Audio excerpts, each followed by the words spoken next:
Chers amis, bonjour, nous sommes à la paracha Vaïra maintenant, et dans cette paracha, on nous parle encore de Avraham Avinu, de qui nous avons énormément de choses à apprendre.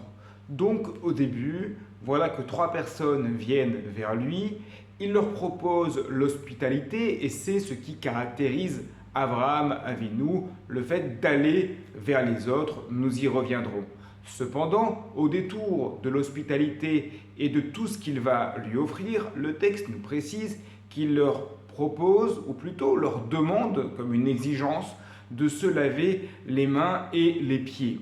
Rachi explique cette demande inhabituelle en supposant qu'il y a un doute dans l'esprit d'Abraham. Peut-être ces personnes-là, nous savons que ce sont des anges, mais lui a un doute, peut-être que ce sont des voyageurs du désert qui sont idolâtres, qui se prosternent à la poussière de leurs pieds, donc comme le font les idolâtres, qui se prosternent vers la terre. Et donc pour cela, il leur demande de se laver les pieds, c'est-à-dire d'enlever toute trace d'idolâtrie avant de rentrer chez lui. C'est le premier point à souligner dans Rachi.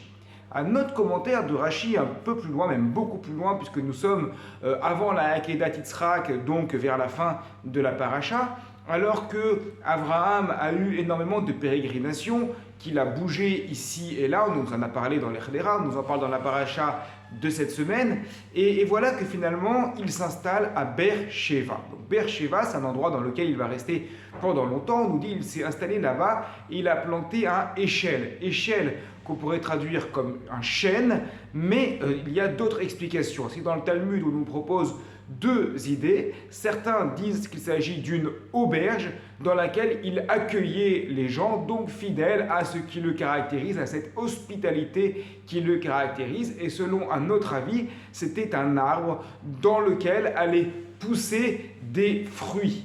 Et qu'est-ce que cela met en avant? Eh bien, il faut lire la suite du verset.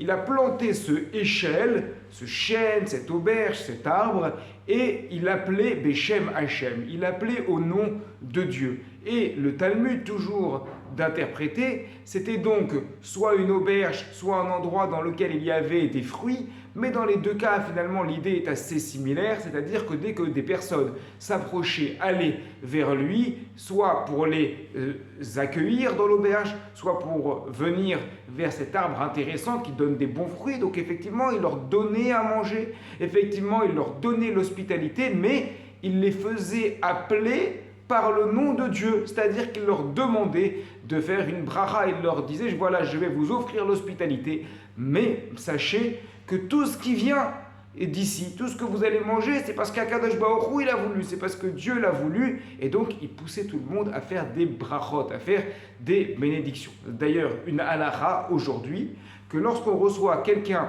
chez soi, eh bien, on a l'obligation de lui dire, si on voit qu'il n'a pas de kippa par exemple, ou si on le voit qu'il s'apprête à manger sans bénédiction, on n'a pas le droit de recevoir quelqu'un à la maison, on parle d'un juif bien entendu, si on sait qu'il va manger sans brachot.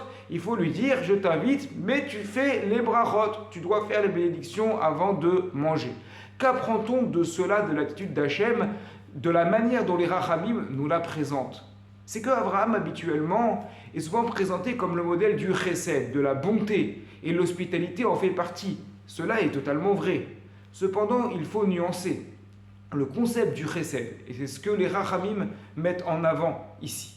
Le concept du chesed, de la bonté, dans l'optique de la Torah, ce n'est pas aller vers les autres, simplement on est bon, on donne, on va vers les autres. Il n'y a pas de chesed, il n'y a pas de bonté, s'il n'y a pas un rapport avec Akadosh Baruch Hu. Ainsi, Abraham, pour lui, il est hors de question de faire rentrer un idolâtre chez lui s'il l'amène son idole avec lui. S'il rentre chez lui, il faut qu'il respecte les règles de Dieu. Il va donner à manger, mais il est hors de question que la personne mange si elle ne fait pas les brachot. Ainsi, on voit que le concept de chesed, de bonté, tel qu'il est présenté ici chez Avraham Avinu, et tel que nous l'apprenons de lui, n'est pas un concept classique, on donne pour donner, mais c'est un concept de bonté qui doit s'exprimer obligatoirement dans le rapport à la Torah et avec Akadosh Baruch Hu. Shabbat Shalom à toutes et à tous.